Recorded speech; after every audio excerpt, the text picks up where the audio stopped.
দ্বিতীয় নাম্বার হলো রে বাবা নেককার সন্তান, তৃতীয় নাম্বার হলো সদকায়ে জারিয়া। এই তিনটা আমলের দরজা তোমার খোলা থাকবে কিয়ামত পর্যন্ত। বলে কেমন করে? এক এক পর্যায়ে এক এক শ্রেণী আসতে থাকবে, সবাই সওয়াব পাঠাবে। এই জন্য বাবা সন্তানগুলোকে কোরআন পড়ায় নাও। ওই সন্তানকে আজকে না কোরআন পড়ানোর কারণে আজকে সন্তান তোমাকে বৃদ্ধাশ্রমে পাঠায়া দেয়। এরে বাবা, আমি আমার নিজের কথা প্রত্যেকটা মাহফিলে বলি। আমি এমন কোন কোটিপতিরও সন্তান না। আমি তাকাইয়া দেখতাম আমার বাবা একটা কওমি মাদ্রাসায় খেদমত করত, মাত্র ৫-৬ হাজার টাকার হাদিয়া পাইতো। আমাদের ৮ ভাই বোনকে আল্লাহ তাআলার অশেষ রহমতে বাবা কোরআন পড়াইছে, কাউকে কোরআন পড়ানো ছাড়া বাকি নাই। এরে বাবা, আমি তাকাইয়া দেখতাম আমার বাবার কাছে যখন আমি ছোটবেলা পড়ালেখা করতাম, ওই সময় আমি তাকাইয়া দেখতাম আমার বাবা যখন মাদ্রাসার অফিসে উলামায়ে কেরামদেরকে নিয়ে পরামর্শের মধ্যে বসতো, ওই পরামর্শ শেষ হওয়ার পর যখন হালকা নাস্তা দিত, সব উস্তাদরা নাস্তা খাইয়া শেষ হয়ে যায়, কিন্তু আমি তাকাইয়া দেখতাম আমার বাবা ওই নাস্তাটা আর খায় না। ওই নাস্তাটা মুখে দিয়ে করিয়া আমি সন্তানের জন্য আনিয়া দেয়, ডাক দিয়া বলে, সন্তান খাও খাও, তোমার জন্য নিয়ে আসলাম। আমি বাবারে ডাক দিলাম, ওরে আব্বা জান, সবাই দেখে খায়া ফেললো, তুমি কেন খাও না? বাবা ডাক দিয়া বলে, এরে সন্তান, তুমি যদি আমি কেমনে খাই তোমাকে থুইয়া? সেই বাবা যখন 2টা বছর যাবত ক্যান্সার রোগে আক্রান্ত হয়েছে, 18-19 লক্ষ টাকা বাবা নিজেই খরচ করলাম, তারপরও বাবা মাঝে মাঝে বলতো, এই সন্তান তোমার জীবনে যা আছে সব শেষ করে ফেললা, আর দরকার নাই। আমি বলি, বাবা আমার জীবন যতদিন থাকবে আমি তোমার খেদমত একটা দিনের জন্য ইচ্ছাকৃত ভাবে ত্রুটি করব না। আজকে সন্তান একটু তাকায়া দেখো, কত সন্তান এমন আছে ওই মাকে বৃদ্ধাশ্রমে পাঠায়া দেয়, ওই বাবাকে বৃদ্ধাশ্রমে পাঠায়া দেয়। এই জন্য বাবা আমি এই কথা বলি না আপনার সন্তান স্কুলে পড়বে না, আপনার সন্তান কলেজে পড়বে না। যদি স্কুল কলেজে না পড়ে তাহলে আমরা ডক্টর ডাক্তার পাবো না, ইঞ্জিনিয়ার ব্যারিস্টার পাবো না। ওই বেঈমানরা আসিয়া এই সফটওয়্যার গুলো দখল করে ফেলবে। এই জন্য বলি আপনার সন্তানকে স্কুলে পড়ান, কলেজে পড়ান, যেখানে ইচ্ছা পড়ায় নাও, আমাদের আলেমদের কোনো বাধা নাই। তবে বাবা আপনার কাছে একটা অনুরোধ, আগে আপনার সন্তানটাকে কোরআনের সিনায়, কোরআনের আলেমটা সিনায় ঢুকায়া দাও, তাহলে সন্তান কখনো নাস্তিক হবে না, তাহলে সন্তান কখনো বৃদ্ধাশ্রমে পাঠাবে না। এরে বাবা, এই জন্য সময় আছে, কোরআনটাকে সিনায় ঢুকায়া নাও। আজকে তো আমরা আমল করি, ওই আমল কবুল হলো কিনা আমাদের জানা নাই। কত বাবার বয়স হয়ে গেল, 60-70 বছর হয়ে গেল, যদি প্রশ্ন করি বাবা সূরা ফাতিহা তেলাওয়াত করো, তাকায়া দেখবেন সূরা ফাতিহাও শুদ্ধ হয় না, এমন অবস্থা হয়ে গেল। অথচ আপনার আল্লাহর বান্দা বান্দীরা 60-70 বছর একদিনও নামাজ বাদ নাই। এরে বাবা, যত তুমি নামাজ পড়ো একটা রাকাত সিজদা আল্লাহর কাছে কবুল হবে না, কারণ নামাজের মধ্যে শর্ত হলো কোরআন শুদ্ধ করা। কথা বলেন ঠিক ঠিক? হ্যাঁ, বুঝেন নাই কথা? নামাজের মধ্যে শর্ত কি? এটা ফরজ না? কি হচ্ছে ফরজ না? তাহলে এই শুদ্ধ যদি না করে যা, এই নামাজে কোনো কাজ হইব? কপাল কালোই করবেন, এই দাগে থাকবে, কোনো কাজ। বুঝেন নাই কথা? তাহলে বাবা এই কোরআনটা সিনায় ঢুকানোর দরকার আসেনি? এরে বাবা, নিজে কোরআন মৃত্যুর আগ পর্যন্ত শিখার চেষ্টা করো, সন্তানদেরকে কোরআন পড়ায়া নাও। যদিও তা না হয় সন্তানদেরকেও চেষ্টা করো আত্মীয় স্বজনদের মধ্যে কোরআন পড়ানোর চেষ্টা করে নাও। যদিও তা না হয় ওই যে মাদ্রাসার মধ্যে ছোট ছোট বাচ্চারা আছে তাদেরকে সহযোগিতা করে নাও, কোরআনওয়ালাদের খেদমত করে নাও। এরে বাবা জানো, ওই কোরআনের যদি মহব্বত তোমার অন্তরে থাকে, হাসরের ময়দানে যখন কোরআনওয়ালারা জান্নাতে চলে যাবে, আল্লাহ তাআলা কোরআনওয়ালাদেরকে বলবে, তুমি 10 জনকে নিয়ে যাও। কেউ কেউ বলে ওই আলেমরা, কেউ বলেন 70 জন নিয়ে যাবে, কেউ কেউ বলেন তার চাহিদা মতো নিয়ে যাবে। এরে বাবা, ওই সময় যারা কোরআন ওয়ালাদের পাশে থাকবে, এই দুনিয়ার জমিনের পাশে থাকবে, আল্লাহ তাআলা ওই কঠিন হাসরের ময়দানে তারাও কিন্তু আপনাকে ভুলবে না। এরে বাবা, এই জন্য সময় আছে, কোরআনটাকে সিনায় ঢুকায়া নাও, চেষ্টা চালায়া যাও, নিজেও কোরআনটা শেখার চেষ্টা করো, সন্তানদেরকেও কোরআন পড়ায়া নাও, নিজে কোরআনের প্রতি মুহাব্বত বাড়ায়া দাও। ইমাম গাজালির আরেকটা ঘটনা তাফসীর কুরতুবীর মধ্যে ঘটনাটা উল্লেখ করেছেন রে বাবা। আল্লাহর বান্দা ইমাম গাজালি মিশরের জমিনে ঘুমন্ত, কি জানিয়ে শিয়া ডাক দেয়, এরে ইমাম গাজালি তাড়াতাড়ি ঘুম থেকে জাগ্রত হয়ে যাও, ঘুমের সময় নাই। মিশরের জমিনে পাশের এলাকা রহমতপুর এলাকা, ওই এলাকার মধ্যে গিয়া দেখো একজন আল্লাহর বান্দা দুনিয়া থেকে বিদায় নিয়েছে, তার কাফন দাফন করানোর জন্য কোন ইমাম সাহেব পাওয়া যাচ্ছে না। তাড়াতাড়ি যাও। ইমাম গাজালি ঘুম থেকে উঠিয়া চিন্তায় পড়ে গেল, কত মানুষ কত রকমের স্বপ্নই না দেখতে পায়, কিন্তু আমি এমন কোন স্বপ্ন দেখলাম? কত মানুষ স্বপ্ন দেখে তার বাবাকে, কত মানুষ স্বপ্ন দেখে তার মাকে, কত রকমের স্বপ্নই না দেখে, কিন্তু আমি এমন কোন স্বপ্নটা দেখলাম? চিন্তা করিয়া আবারও ঘুমায় গেলেন। আবারও কে যেন এনে ডাক দেয়, এরে ইমাম গাজালি ঘুমাইস না, ঘুমাইস না, ঘুমের সময় নাই। তাফসীর কুরতুবীর মধ্যে ঘটনাটা সুন্দরভাবে বিস্তারিত উল্লেখ করেছেন। এরে বাবা, শুনিয়া নাও। আল্লাহর বান্দা ঘুম থেকে উঠিয়া ওযু বানায়া ফজরের নামাজ আদায় করিয়া আল্লাহর বান্দা দৌড়ানো আরম্ভ করে দিলেন। মিশরের পার্শ্ববর্তী এলাকা রহমতপুর এলাকা, ওই এলাকার মধ্যে পাহাড়ি অঞ্চল ছিল। পাহাড়ি এলাকার মধ্যে এমন কোন মানুষ নাই, এমন বেশি মানুষও ছিল না। আল্লাহর বান্দা পাহাড়ের নিচ উঠিয়া নিচের দিকে তাকায়া দেখে কিছু মানুষ কৃষি কাজ করতেছে। গিয়া ডাক দিয়া বলে, ও তাছাড়া বলো এই এলাকার মধ্যে কোন মানুষ মারা গেছে কিনা? বলে, না না, আমরা জানি না। আল্লাহর বান্দা একজন লোক ডাক দিয়া বলে, এই ইমাম সাহেব, ওই যে পাহাড়ের অপর সাইডে একটা কুঁড়ে ঘর দেখা যায়, ওই ঘরের মধ্যে কি আপনি প্রশ্ন করতে পারেন? ইমাম গাজালি দৌড়ায়া ওই পাহাড়ে অপর সাইডে কুঁড়ে ঘরের কাছে হাজির। হাজির হয়ে ডাক দিয়া তাকায়া দেখতে পায় একজন যুবক, টকবকে যুবক সন্তান ঘরের দরওয়াজার সামনে বসিয়া কান্না করে। ইমাম সাহেব ডাক দিয়া বলে, এরে যুবক, কেন কান্না করো বলো, তার কারণটা কি একটু জানতে চাই।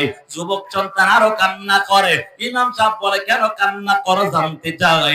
বলে, ইমাম সাহেব, আমার বাবা গত রাত্রে সন্ধ্যাবেলা মারা গেছে, এই জন্য আমি কান্না করি নাই। কিন্তু ইমাম সাহেব, আমার বাবা যে মারা গেল গত সন্ধ্যা রাত্রে এই পর্যন্ত কাফন পরানোর জন্য, গোসল করানোর জন্য, জানাজা পড়ানোর জন্য কোন ইমাম সাহেব পাইলাম না। ইমাম গাজালি বলে, আমি আসলাম তোমার বাবার কাফন দাফন জানাজা পড়ানোর জন্য। তাড়াতাড়ি পানি রেডি করিয়া দাও। পানি রেডি করিয়া গোসল করাইয়া কাফন পরাইয়া জানাজার ময়দানে হাজির।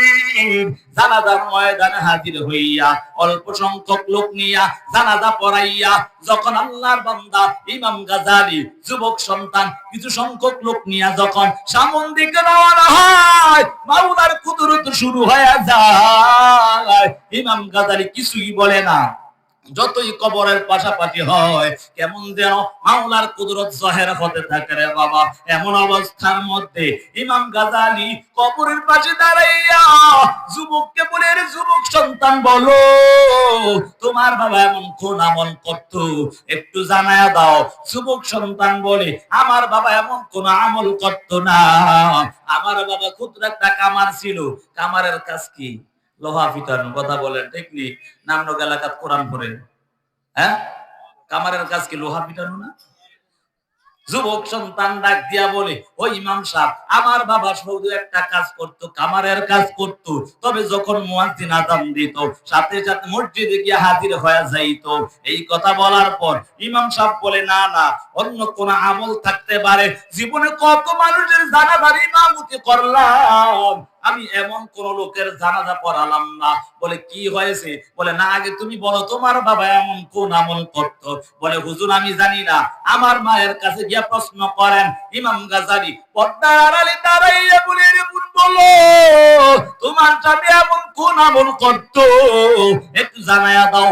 এই কথা শোনার পর আদরের স্ত্রীও ডাক দিয়া বলে, আল্লাহর বান্দার স্ত্রীও ডাক দিয়া বলে, ইমাম সাহেব আমার স্বামী এমন কোন আমল আমিও দেখি না, কিন্তু একটা কাজ দেখতাম, কামারের কাজ করত।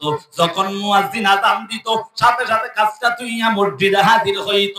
ইমাম সাহেব বলে, না না, অন্য কোন আমল আছে। হঠাৎ করে আল্লাহর বান্দা ডাক দিয়া বলে, এর ইমাম সাহেব শুনিয়া নাও, আমার স্বামী যে কামারের কাজ করত, ওই অবস্থার মধ্যে আমরা কোন এত কোটিপতিও ছিলাম না। আমার স্বামী দিন আনতো দিন খাইতাম। হঠাৎ একদিন আমার কাছে আসিয়া পরামর্শ নিল, ওরে আদরের স্ত্রী, আমি তোমাকে এত টাকা পয়সাও দিতে পারি না, তবে তোমার কাছে একটা আমি আবদার রাখতে চাই। বলে, কি এমন আবদার বলো, একটু জানতে চাই, এমন কোন আবদারটা তোমার? বলে, আমার আবদার হলো, আমি তোমাকে ভালো পড়াইতে পারি না, ভালো খাওয়াইতে পারি না, তবে আমাকে যদি তুমি অনুমতি দাও একটা কাজ আমি করব। বলে, কি কাজ? বলে, আমি ইমামের বয়ান শুনলাম, জুমার নামাজে বয়ান করলো, একটা কিতাব না কি আছে, ওই কিতাবটার এত দাম, এত দাম, ওই কিতাবটার সাথে যার মুহাব্বত থাকবে তারও নাকি দাম আমার আল্লাহ বাড়ায়া দিবে। যদি তুমি বলো ওই কিতাবটা আমার করে হাতিয়া আনবো।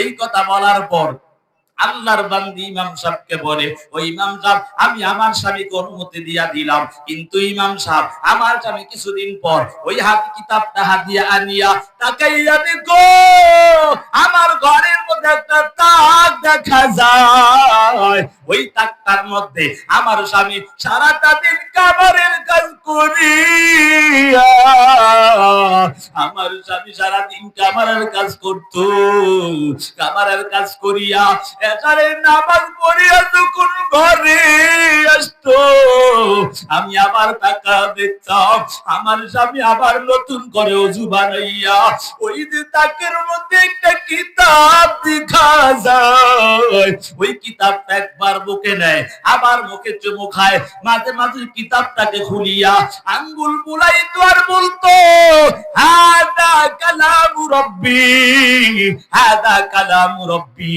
এটা আমার মাওলার কালাম। আর কান্না করত, ও দয়ার মালিক, ও দয়ার আল্লাহ, তোমার এমন একটা কালাম আমি পড়তে জানি না, যার কারণে আমাকে জাহান্নামী বলিয়া ডাক দিয়েন না রে আল্লাহ। এমন ভাবে কান্না করতো। ওই ইমাম সাহেব তাকায়া দেখে ওই কিতাবটার পৃষ্ঠাগুলো কালো কালো হয়ে গেছে, চোখের পানি পালাইতে পালাইতে ইমাম ডাক দিয়া বলে, আল্লাহ জাদু সিফাতের কসম, তোমার স্বামী এই কোরআনের সাথে মুহাব্বত রাখার কারণে আমার আল্লাহ তোমার স্বামীর কবরটাকে জান্নাতের বাগান বানিয়েছে। এজন্য বাবা কোরআনের সাথে সম্পর্কটা লাগায় নাও। এর যুবক সন্তান, আজকে কোরআনের সম্পর্ক ছেড়ে দিয়েছো, নবীর আদর্শটা ছেড়ে দিলা। এই মায়ার নবী তোমার জন্য আমার জন্য কত কষ্টই না করলো রে বাবা। আজকে যুবক সন্তান কেমন করে মায়ার নবীকে কষ্ট দাও, এখনো কি একটু চিন্তা হয় না? সেই মায়ার নবীকে এত নির্যাতন বেঈমানরা করেছে, ওই বেঈমানরা কত নির্যাতন করেছে। আম্মা জান আয়েশা সিদ্দিকা রাদিয়াল্লাহু তাআলা আনহা একদিন মায়ার নবীকে ডাক দিয়া বলে, ও নবী আমার, আপনার হাফিক মুবারকে এত জখমের দাগ দেখা যায় কেন? আপনার কোনদিন কোন রোগ হয়েছে কিনা? নবী আমার ডাক দিয়া বলে, রে আয়েশা শুনিয়া নাও, আমি এমন একজন নবী, যেই নবীর শরীরে মশা মাছি বসাও হারাম ছিল। কথা বলেন ঠিক নি? এরে আয়েশা শুনিয়া নাও, আমার কোনদিন এত বড় কোন ধরনের রোগ নাই। এরে আয়েশা শুনিয়া নাও, আমার শরীরে জখম গুলো কেন হয়েছে তুমি কি জানো না? আমি যখন কোরআনের দাওয়াত দিতে যাইতাম, ওই তায়েফের জমিনে যাইতাম, ওই বেঈমানরা তাদের ছোট ছোট বাচ্চাদের কেলে নিয়ে দিত। ওই মক্কা নগরী থেকে আব্দুল্লাহর বেটা মুহাম্মদ পাগল আসছে, তাড়াতাড়ি পাথর ঢিল মার।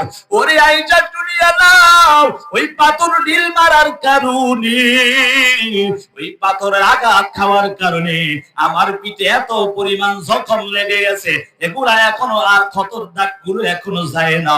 মায়ার নবী এমন বলতেছে, মায়ার নবী এমন বলিয়া বলিয়া আয়েশাকে বলতেছে, আরে আয়েশা জানো, বেঈমানরা আমাকে বহু ধরনের নির্যাতন করেছে এই কোরআনের দাওয়াত গুলো দেওয়ার জন্য। এই যুবক সন্তান আজকে কেমন করে সেই নবীকে ভুলে গেলা, ওই নেইমার আর মেসির ভালোবাসা নিলা। এর যুবক শুনিয়া নাও, এই নেইমার মেসি তোর জান্নাতে নিবে না, তারা জাহান্নামে, তোমারও জাহান্নামে নিয়ে যাবে। এই জন্য সময় আছে, মায়ার নবীর কলিজায় আর আঘাত দিও না, মায়ার নবীকে আর কষ্ট দিও না।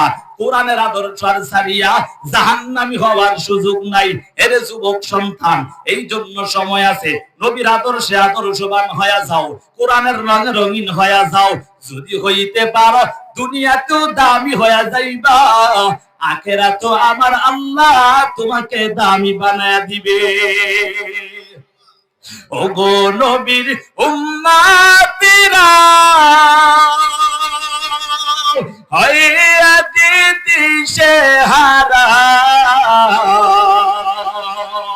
ওগো নবীর উম্মতিরা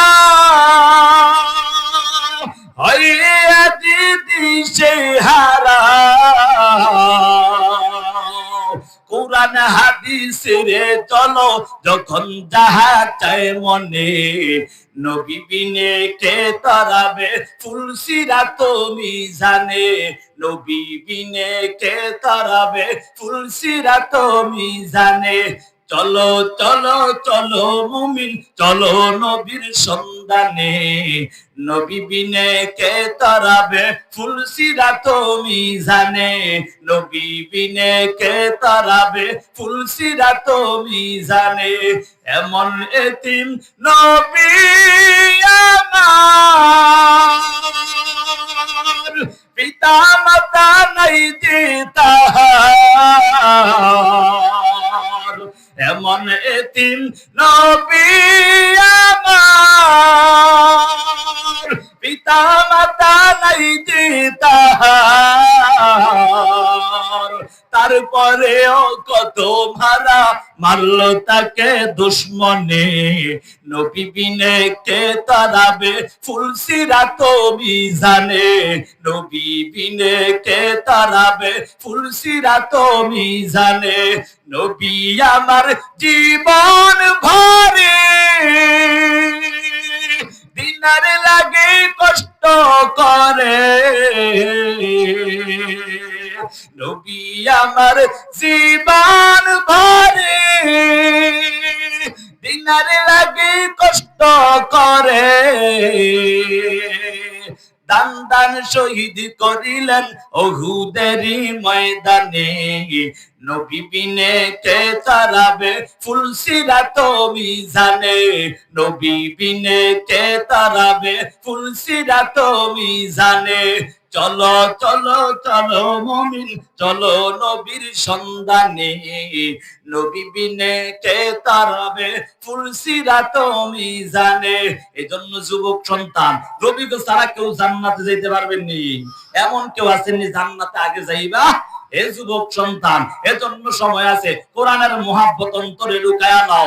এই কোরআন ছাড়া যদি অন্ধকার কবরে যাও, ওই কবরের আযাব বড় ভয়ঙ্কর। এই কবরের আযাব সহ্য করার কারো এক সেকেন্ডের ক্ষমতা নাই।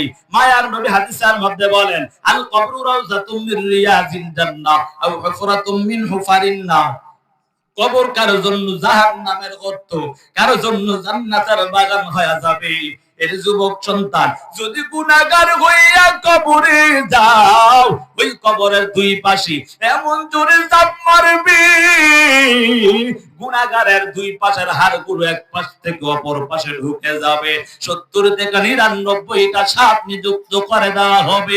হাদিসের মধ্যে আসছে, ওই সাপ যদি দুনিয়ার জমিনে একটা বার শ্বাস পালাইতো, তাহলে কিয়ামত পর্যন্ত আর কখনো গাছপালা তরুলতা জন্মাইতো না।